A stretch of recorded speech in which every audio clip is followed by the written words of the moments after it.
Carita terkait gugatan cerai yang dilakukan Mbak Imbong terhadap Paula Verhoeven di Pengadilan Agama Jakarta Selatan. Tadi malam saya sudah berkomunikasi ya dengan seorang ustadz ya, Rifki Zulkifli ya, dari Cianjur. Beliau adalah seorang akademisi dan praktisi terkait dengan bidang hukum Islam ya, bidang keagamaan lah ya. Dan beliau juga sebagai orang ya yang sudah seringkali berkiprah antara kegiatannya, aktivitasnya di bidang agama, termasuk diantaranya adalah pernikahan dan perceraian ya. Tadi malam ya, silakan teman-teman simak ya perbincangannya di video sebelumnya. Saya merasa kaget ya ketika Pak Ustadz menyampaikan kepada saya bahwa istri adalah pakaian daripada suaminya. Ketika istri melakukan hal-hal yang dapat menjatuhkan harkat dan martabat keluarga atau rumah tangga, itu tak lepas dari kesalahan suami. Dan disinggung juga bahwa ketika sang suami nekat atau tega membuka aib dengan menjelek-jelekan istri di khalayak atau di publik, itu mencerminkan sikap perilaku dari sang suami. Ini jelas ya disampaikan oleh Ustadz kita Haji Rifki Zulkifli ya. Silakan teman-teman kunjungi di media sosialnya ya, ada di TikTok juga, dan saya juga sudah berhubungan secara langsung melalui sambungan pribadi. Beliau bersedia untuk bergabung terkait dengan kelas interaktif dan edukatif. Artinya beliau menerima semua pertanyaan-pertanyaan dan akan memberikan jawaban apapun terkait dengan permasalahan terkait dengan hukum Islam.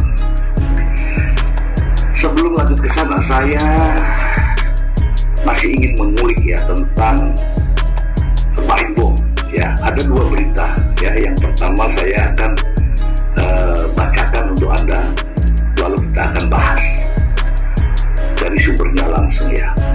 Ini dari Sindonews ya, Sindonews. Mbak Imbong siapkan 71 bukti sidang cerai lanjutan, dipastikan tidak ada rujuk. Teman-teman, kalau teman-teman mendapatkan berita bahwa ada putusan begini, ada putusan begini dari pengadilan agama berseliweran di media sosial, saya kabarkan ini belum ada ya teman-teman ya. Sidangnya baru akan berlanjut minggu depan ini ya, minggu depan. Dan itu sidang pemeriksaan saksi dan juga bukti ya. Jadi belum ada putusan ya teman-teman ya. Oke, saya bacakan saja. Mbak Imbong sudah menyiapkan 71 bukti untuk sidang cerai lanjutan tersebut. Hal ini diungkapkan secara langsung melalui kuasa hukumnya Fahmi Bahmid. Dilansir dari Starto Indonesia, Mbak Imbong diketahui memiliki puluhan bukti, kebanyakan berupa video. Kalau buktinya, semua total hari ini menjadi 71 dan mayoritas buktinya adalah berbentuk video dan bukti tertulis. Kuasa hukum Baim ini mengungkapkan bahwa sidang lanjutan nanti Baim akan menyiapkan saksi dan ahli. Dia mengungkapkan alasan mengapa menyiapkan ahli, yaitu untuk memberikan pendapat mengenai persoalan yang sedang dihadapi pemilik nama lengkap Muhammad Ibrahim ini. Nah, selanjutnya sidang berikutnya adalah bukti dan saksi. Saya juga akan menghadirkan 3 ahli, ujar Fahmi Bahmid. Kita akan menghadirkan 3 ahli untuk memberikan pendapat terkait dengan persoalan yang saat ini terjadi. Aneh ya. Fahmi menjelaskan bahwa bukti video tersebut intinya Baim sudah menyampaikan secara detail mengenai bukti video yang sudah diberikan di sidang cerai lanjutan tersebut.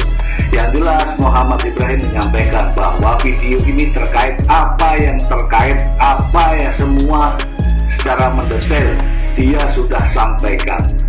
Ini membingungkan, membagongkan.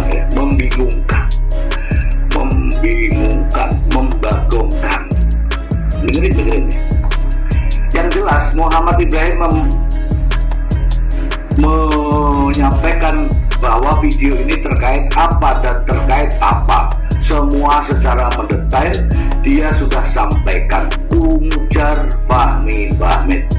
Fahmi juga menjelaskan bahwa Baim Bong tidak akan rujuk dengan Paula Verhoeven. Alasannya karena yang mengajukan gugatan cerai dari awal memang Baim.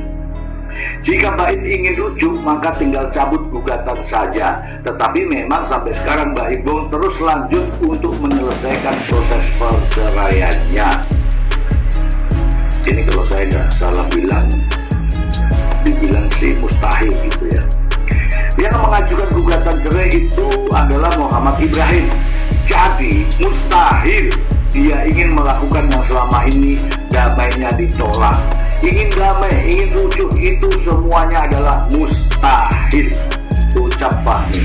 Sementara Baim Bong sendiri tidak melarang anak-anaknya untuk bertemu Paula Verhoeven. Baim membantah dirinya melarang anak bertemu Paula. Kapanpun mau ngambil, mau tidur bareng, mau ketemu, kapanpun boleh. Anaknya harus tanya anaknya. Itu dia, saya nggak pernah melarang. Itulah penjelasan mengenai Baim Bong siapkan 71 bukti dalam sidang cerai lanjutan dan dipastikan tidak akan rujuk apapun yang menjadi keputusan mereka. Semoga menjadi yang terbaik untuk mereka. Oke. Langsung saya bahas ya teman-teman ya. Terkait dengan 71 bukti dan itu adalah video. Ada video, ada tertulis, begitu yang saya dengar. Kalau video, apakah itu video berhubungan? Saya yakin tidak. Ya, saya yakin tidak. Jadi tidak ada video hubungan seksual, perselingkuhan, persetubuhan, perzinahan, tidak ada.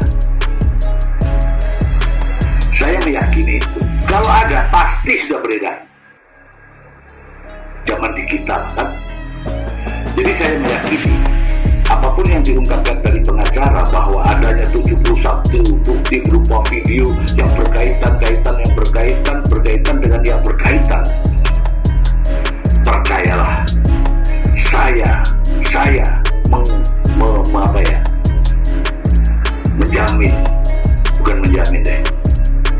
menebak bahwa itu bukanlah video terkait dengan perselingkuhan, persetubuhan, perzinahan, dan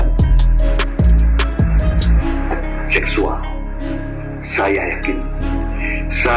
yakin tidak. Kalau ada itu sudah ramai. Oke. Terkait dengan tanggapan Baim Bong tentang larangan untuk melihat anaknya, membesuk anaknya, membawa anaknya. Saya yakin di media manapun tidak akan Anda temukan kaitannya dengan larangan untuk membesuk, melihat anak. Artinya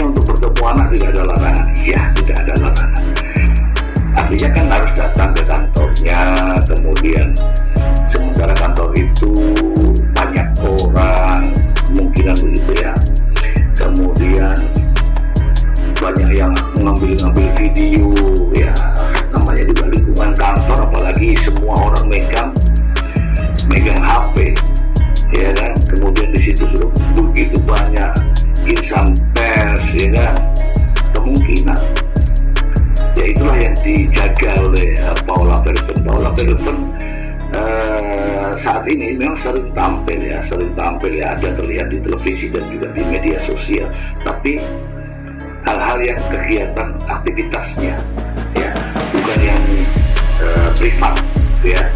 Nah, masalahnya ini kalau di kantor tuh bisa privat ya kan, kadang-kadang pas lagi buka rambut, buka hijab, ada video lagi gendong-gendong anak ya kan, lagi baring-baring ya kan.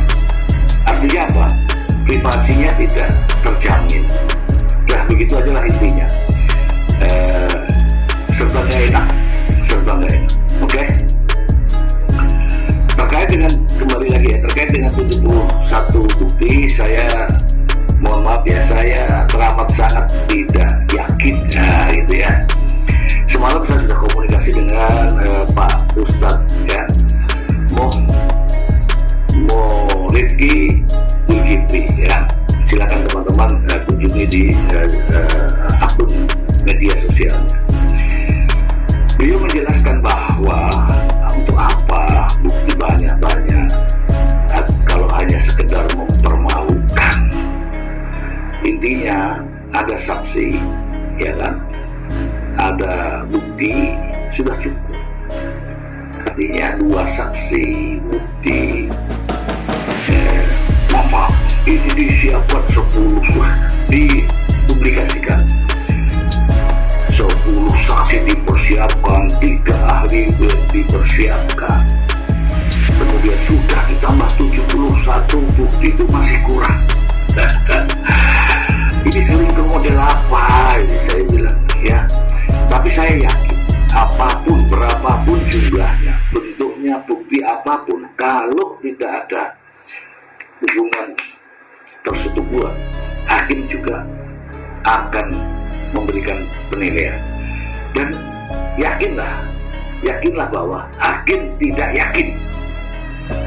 Yakinlah bahwa hakim tidak yakin bahwa semua bukti itu mengarah ke perselingkuhan.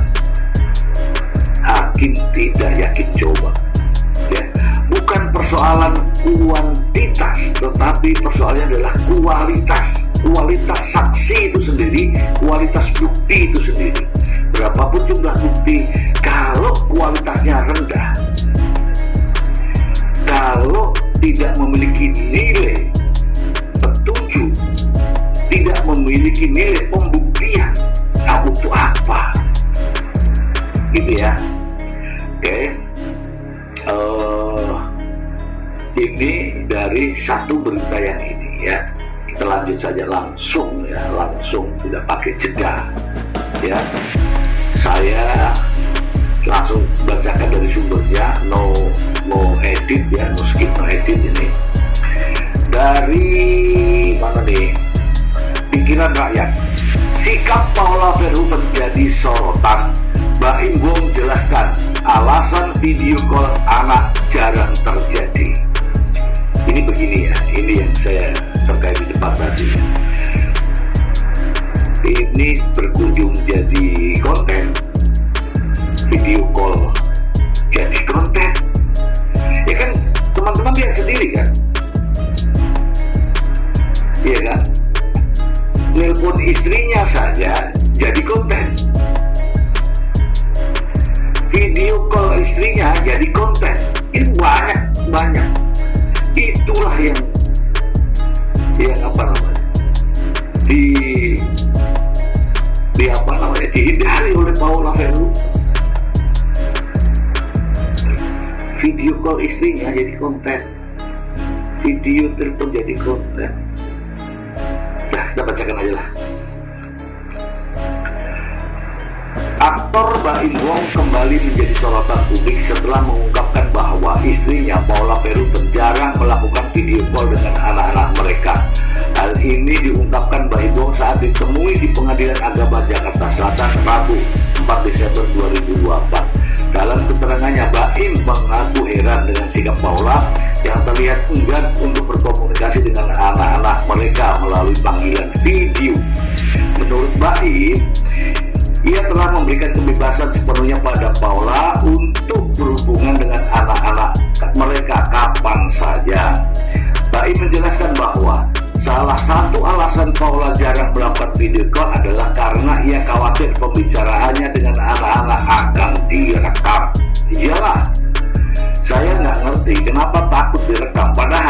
saat di kantor dia juga sering merekam videonya sendiri. Kalau dia sendiri mah privasi, bisa ngomong apa aja. Sikap Paula ini membuat Mbak Im merasa bingung karena ia selalu berusaha terbuka dan memfasilitasi komunikasi Paula dengan anak-anak mereka. Kalau soal komunikasi, saya nggak pernah membatasi. Paula bisa bertemu atau berhubungan dengan anak kapanpun dia mau, kapanpun, dimanapun juga. Di kantor. Oke. Mbak Imbong tidak ada pembatasan untuk pertemuan dengan anak. Mbak Imbong juga menegaskan bahwa ia tidak pernah membatasi Paula untuk bertemu atau berinteraksi dengan anak-anak mereka secara langsung maupun tidak langsung. Ia berharap isu pembatasan ini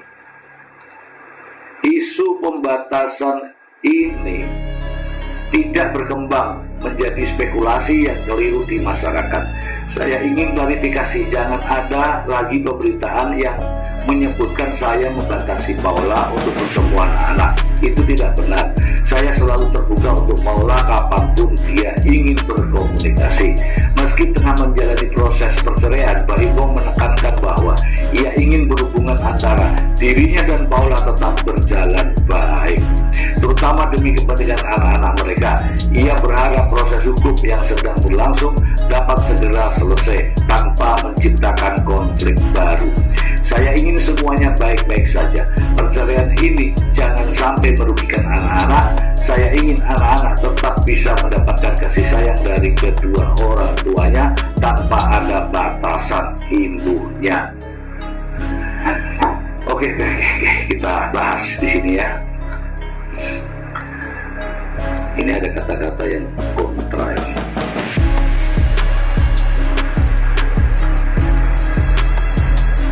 Ini ya, ada kontranya.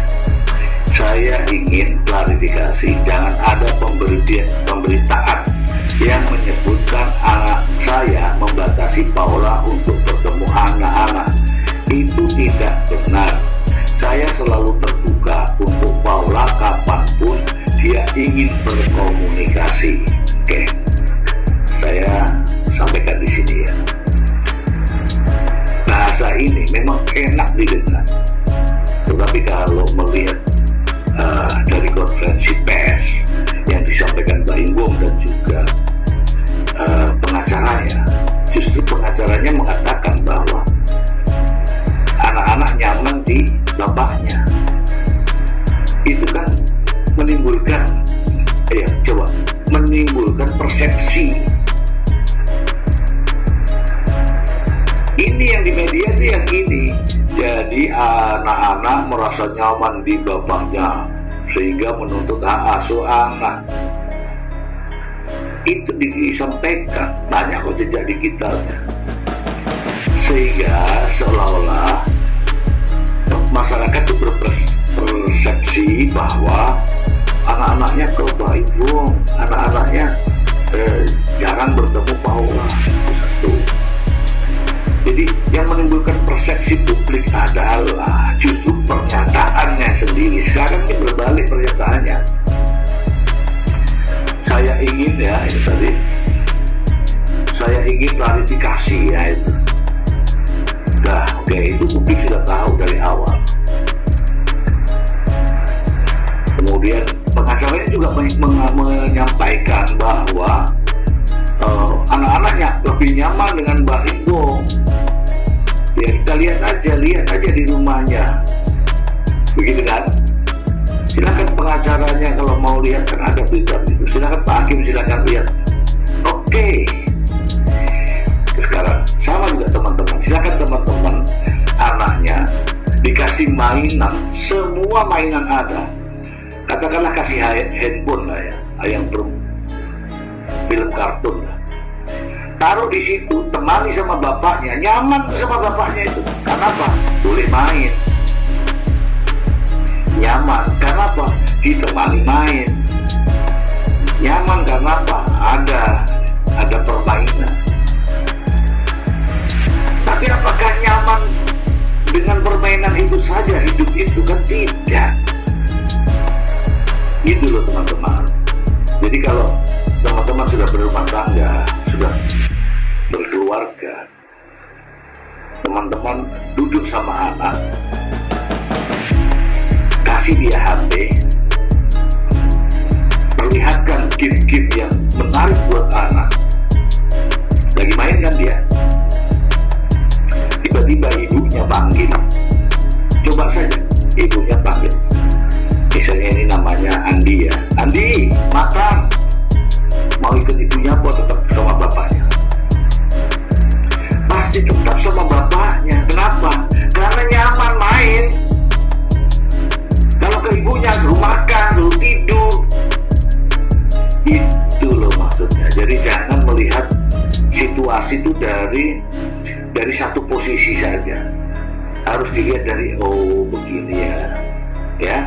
Sama juga anak saya, coba taruh di kasur, suruh main, kasih handphone,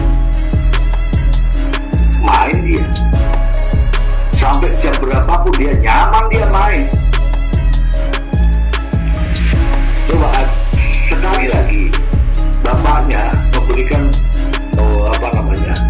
es krim ke situ, nyaman dia makan es krim sambil main. Begitu ibunya datang bawa nasi, mau kasih makan anaknya, ogah. Kenapa? Karena itu tadi, ini bentuk-bentuk halus ya, cara mempengaruhi anak ya di situ. Jadi jangan bilang nyaman bersama bapaknya. Kakeknya pun jangan bilang bapak atau ibu ya, kakeknya pun kasih duduk cucunya, kasih handphone, ajak dia main, suruh dia bermain. Ibunya atau bapaknya suruh panggil ketika sedang nyaman, pasti nggak mau.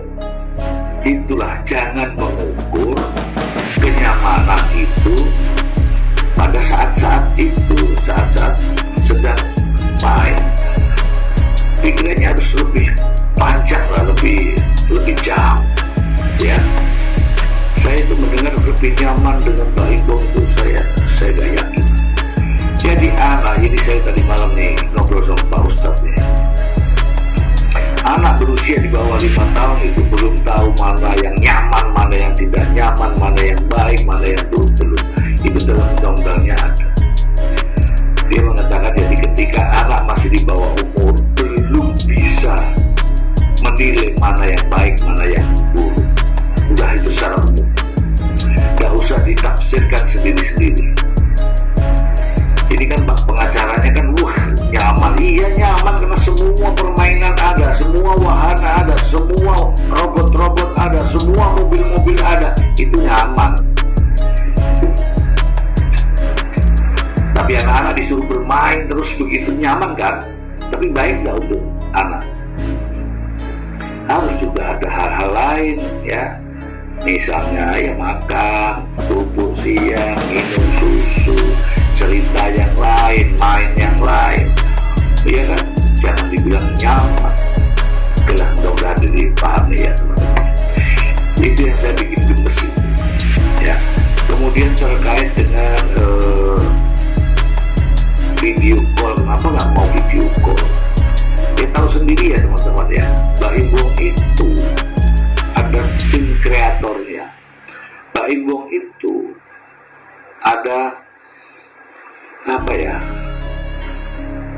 ada ya tim-timnya lah, yang ketika lagi video call mungkin ada yang rekam, ada yang ambil nomornya di situ ya bisa saja.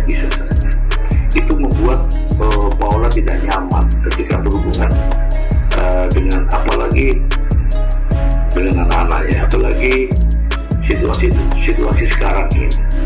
Salah ucapan nanti didramatisir, sehingga lebih baik menyampaikan secara langsung.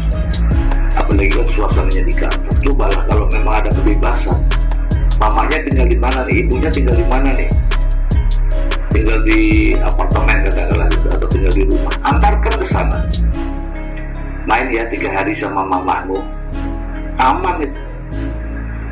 Jangan disuruh nengok kayak orang-orang ini, nengok baru pulang. Coba berikan 3 hari di rumahnya, nanti Paula ngantar sekolah, lebih nyaman ke ibunya. Gitu ya. Saya tadi malam live ya dengan Ustadz Muhriki Zulkifli. Beliau adalah seorang akademisi dan praktisi juga, penasihat perkawinan juga. Beliau mengatakan bahwa anak-anak walaupun nyaman dengan bapaknya, tapi usianya membatasi dia untuk tidak ada pengecualian, bahwa anak itu belum bisa menentukan mana yang baik atau mana yang buruk, sehingga layaknya anak di bawah umur ya, setelah bapak dan ibunya proses cerai, anak itu hak asuhnya jatuhnya ke ibunya, gitu ya. Dan menurut ini ahli loh, ini ahli hukum Islam loh, dan semua hakim juga tahu aturannya seperti apa, hakim juga tahu. Jadi anak-anak yang masih di bawah umur belum bisa menentukan pandangannya mana yang baik, mana yang buruk, sehingga membutuhkan kasih sayang seorang ibu, bukan ayah, ketika terjadi perceraian. Dan terkait dengan Paula Verhoeven dan Mbak Imbong, walaupun Mbak Imbong menghadirkan 70 bukti, 10 saksi, 3 saksi ahli, ini kan hanya untuk membuktikan apakah terjadi perselingkuhan atau tidak. Kalau dengan semua itu tidak membuktikan Paula Verhoeven berbuat selingkuh